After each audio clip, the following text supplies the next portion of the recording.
Hi friends, welcome back our channel Oli food court. ഇന്ന് നമ്മൾ ഉണ്ടാക്കുന്നത് കുട്ടികൾക്കും മുതിർന്നവർക്കും ഒരുപോലെ ഇഷ്ടപ്പെടുന്ന ഒരു സ്നാക്സ് ആണ്. ഇത് കഴിക്കുന്ന സമയത്ത് രണ്ടും കൂടെ ചേർത്തിട്ട് വേണം കേട്ടോ കഴിക്കാൻ. അപ്പോഴാണ് അതിൻ്റെ ഒരു ടേസ്റ്റ് കൂടുതലായി കിട്ടുക. പിന്നെ ഞാൻ എപ്പോഴും പറയുന്ന പോലെ നിങ്ങൾ ആദ്യമായിട്ടാണ് ഈ ചാനൽ കാണുന്നതെങ്കിൽ അല്ലെങ്കിൽ ഇതുവരെ നിങ്ങൾ സബ്സ്ക്രൈബ് ചെയ്തിട്ടില്ല എന്നുണ്ടെങ്കിൽ പ്ലീസ് ഒന്ന് സബ്സ്ക്രൈബ് ചെയ്യണേ. അതോടൊപ്പം വരുന്ന ബെല്ലൈക്കൺ കൂടി പ്രസ് ചെയ്ത് ഓൾ എന്ന് കൂടി ക്ലിക്ക് ചെയ്താൽ ഞാനിടുന്ന പുതിയ വീഡിയോസ് നിങ്ങൾക്ക് നോട്ടിഫിക്കേഷനായി കിട്ടുന്നതാണ്. അപ്പോൾ നമുക്ക് വീഡിയോയിലോട്ട് പോകാം. ഞാനിവിടെ 2 മുട്ട പുഴുങ്ങിയിട്ട് അതിൻ്റെ തോടൊക്കെ കളഞ്ഞ് ഇതുപോലെ രണ്ടാക്കി മുറിച്ച് വെച്ചിട്ടുണ്ട്. ഇനി നമുക്ക് ഇതിൻ്റെ ഈ മഞ്ഞ കളറുള്ളത് ഒന്ന് വേറെ പാത്രത്തിലോട്ട് മാറ്റിയെടുക്കണം. ഇന്ന് ഓരോന്നും ഒരു സ്പൂൺ എടുത്തിട്ട് തന്നെ മാറ്റിയെടുത്താൽ മതി.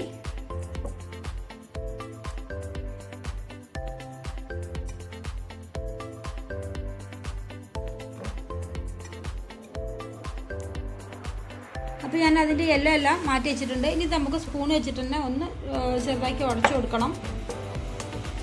ഇനി നമുക്ക് ഇതിലേക്കുള്ള മസാല തയ്യാറാക്കാം. അപ്പോൾ മസാല ഉണ്ടാക്കാൻ ഞാനിവിടെ ഒരു പാൻ വെച്ചിട്ടുണ്ട്. അതിലേക്ക് 1 ടേബിൾ സ്പൂൺ വെളിച്ചെണ്ണ ഒഴിച്ചു കൊടുക്കുന്നുണ്ട്. ഇനി ഇതിലോട്ട് നമുക്ക്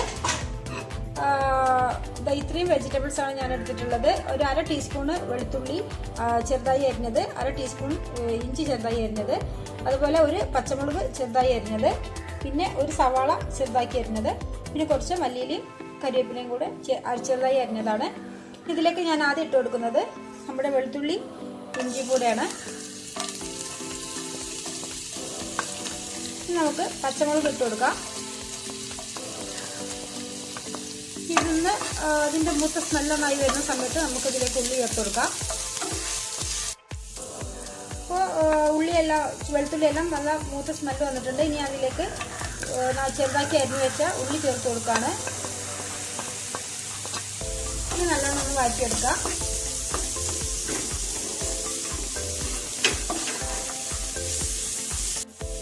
ഇനി ഇതിലേക്ക് ആവശ്യത്തിനുള്ള ഉപ്പ് ചേർത്ത് കൊടുക്കുന്നുണ്ട്.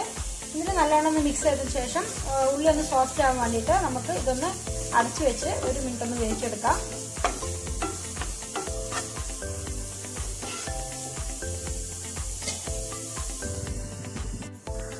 ഇപ്പോൾ ഉള്ളി നല്ലോണം വഴഞ്ഞു വന്നിട്ടുണ്ട്.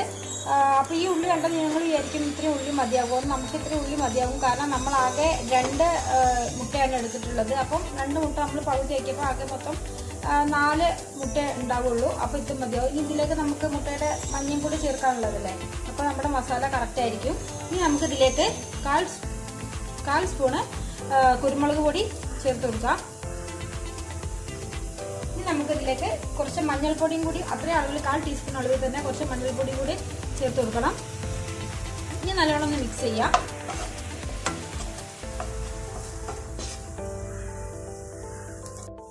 ഇനി നമുക്കിതിലേക്ക് നമ്മൾ നേരത്തെ മാറ്റി വെച്ചിരുന്ന മുട്ടയുടെ മഞ്ഞ ചേർത്ത് കൊടുക്കണം. നല്ലോണം ഒന്ന് മിക്സ് ചെയ്യാം.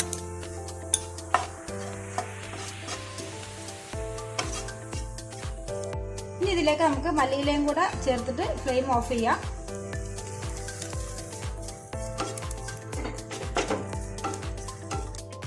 അപ്പോൾ ഇത് നേരിയ ചൂടോട് കൂടി തന്നെ നമുക്ക് കൈ വെച്ചിട്ടൊന്ന് ഞരടി എടുക്കണം. ഇത് ഞാനിവിടെ 4 ബോൾസ് ആക്കിയിട്ടാണ് എടുക്കുന്നത്. കാരണം നമ്മുടെ എഗ്ഗിൻ്റെത് 4 ഉള്ളൂ. പിന്നെ നിങ്ങൾക്ക് ഇതിൻ്റെ അളവ് കൂട്ടണമെങ്കിൽ എഗ്ഗിൻ്റെ എണ്ണം അതുപോലെ ഉള്ളിയുടെ എണ്ണം കൂട്ടിയെടുത്താൽ മതി. നമുക്ക് ചെറിയ ബോൾസ് ആക്കിയിട്ട് 4 ബോൾസ് ആക്കി മാറ്റാം. അപ്പോൾ ഇത് ഞാൻ കണ്ടോ കറക്റ്റ് 4 ബോൾസിന് മാത്രമേ ഉണ്ടായിരുന്നുള്ളൂ. കറക്റ്റ് അളവായിരുന്നു. അപ്പോൾ ഇത് നമുക്ക് ഫ്രൈ ചെയ്തെടുക്കണം. ഞാനിവിടെ ഒരു എഗ്ഗ് എടുത്തിട്ടുണ്ട്. അത് ചെറുതായിട്ടൊന്ന് ബീറ്റ് ചെയ്ത് വെച്ചിട്ടുണ്ട്. ഇനി ഇതിലേക്ക് ഞാൻ 1/2 ടീസ്പൂണ് കോൺഫ്ലവർ ചേർത്ത് കൊടുക്കുകയാണ്. കോൺഫ്ലവർ കൂടെ ചേർത്തിട്ട് നല്ലവണ്ണം ഒന്ന് ഇളക്കി കൊടുക്കുക. ഈ കോൺഫ്ലവറിൻ്റെ കട്ടാതെ തന്നെ നമുക്ക് നല്ലവണ്ണം ഒന്ന് മിക്സ് ചെയ്തെടുക്കണം. ഒരു ബോൾ എടുത്തിട്ട് ഇതുപോലെ എഗ്ഗിൽ ഡിപ്പ് ചെയ്തതിന് ശേഷം ബ്രെഡ് ക്രംസിൽ ഒന്ന് കോട്ട് ചെയ്തെടുക്കുക. വീണ്ടും ഇതുപോലെ തന്നെ നമ്മൾ ഒരു പ്രാവശ്യം കൂടെ എഗ്ഗിൽ ഡിപ്പ് ചെയ്യുന്നുണ്ട്. ശേഷം വീണ്ടും ബ്രെഡിലൊന്ന് കോട്ട് ചെയ്യുന്നുണ്ട്. നമ്മൾ ഡബിൾ കോട്ടിംഗ് മെത്തേഡിലാണ് ചെയ്തെടുക്കുന്നത്. ഇതിലേക്ക് മാറ്റി വെക്കാം. അതുപോലെ നമുക്ക് അടുത്തതും ചെയ്തെടുക്കാം.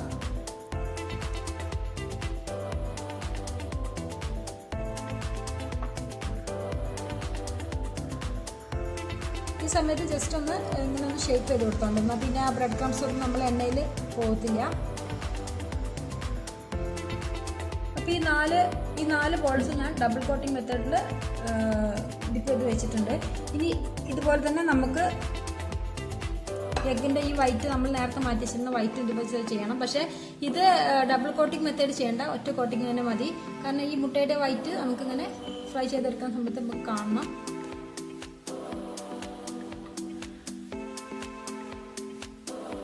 നാലും ഇതുപോലെ തന്നെ ചെയ്തെടുക്കാം.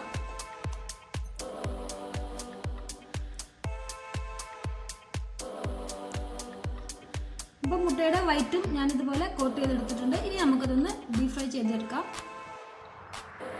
അപ്പോൾ ഞാനിത് ഫ്രൈ ചെയ്തെടുക്കാൻ വേണ്ടിയിട്ട് ഒരു സോസ് പാനിൽ ഓയിൽ ചൂടാക്കാൻ ഒഴിച്ചിട്ടുണ്ട്. ഇനി അതിലേക്ക് നമ്മൾ ഓരോ ബോൾസ് മാത്രമാണ് ആദ്യം ഫ്രൈ ചെയ്തെടുക്കുന്നത്. ഓരോ ബോൾസ് ഇട്ടിട്ട് ഫ്രൈ ചെയ്തെടുക്കാം.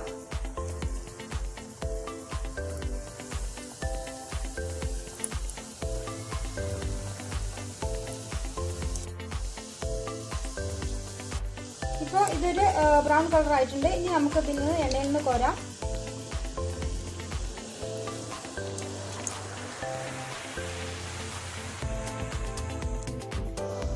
അപ്പോൾ 4 ബോൾസും എടുത്ത് മാറ്റി. ഇനി നമുക്ക് ഇതിലേക്ക് ഇട്ട് കൊടുക്കേണ്ടത് നമ്മളെ മുട്ടയുടെ വൈറ്റ് ആണ്. ഇത് ഇട്ട് കൊടുക്കുന്ന സമയത്ത് തീ നല്ല ലോ ഫ്ലെയിമിലായിരിക്കണം ഉണ്ടാവുക, മറ്റേത് പൊട്ടിത്തെറിക്കും.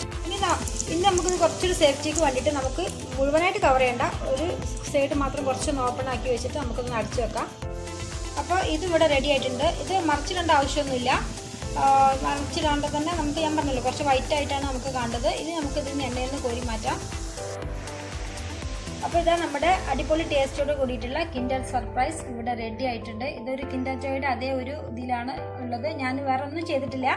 ആ ഒരു ബോള് നമ്മൾ നേരത്തെ ഫ്രൈ ചെയ്ത് വെച്ചിരുന്ന എഗ്ഗിൻ്റെ വൈറ്റിൻ്റെ മുകളിൽ എടുത്തൊക്കെ മാത്രമാണ് ചെയ്തത്. അപ്പോൾ പേഴ്സണലി പറയുകയാണെങ്കിൽ ഇത് ഭയങ്കര ടേസ്റ്റാണ്, എനിക്ക് ഭയങ്കര ഇഷ്ടമാണ്. അപ്പോൾ എല്ലാവരും ട്രൈ ചെയ്ത് നോക്കുക, എല്ലാവർക്കും ഇഷ്ടമാകും. എന്നിട്ട് നിങ്ങളുടെ വിലയേറിയ നിർദ്ദേശങ്ങളും അഭിപ്രായങ്ങളും ഒക്കെ ഫീഡ്ബാക്കായിട്ട് അറിയിക്കുക. അപ്പോൾ അടുത്ത റെസിപ്പി വരുന്നവരെ എല്ലാവർക്കും നമസ്കാരം. Thank you.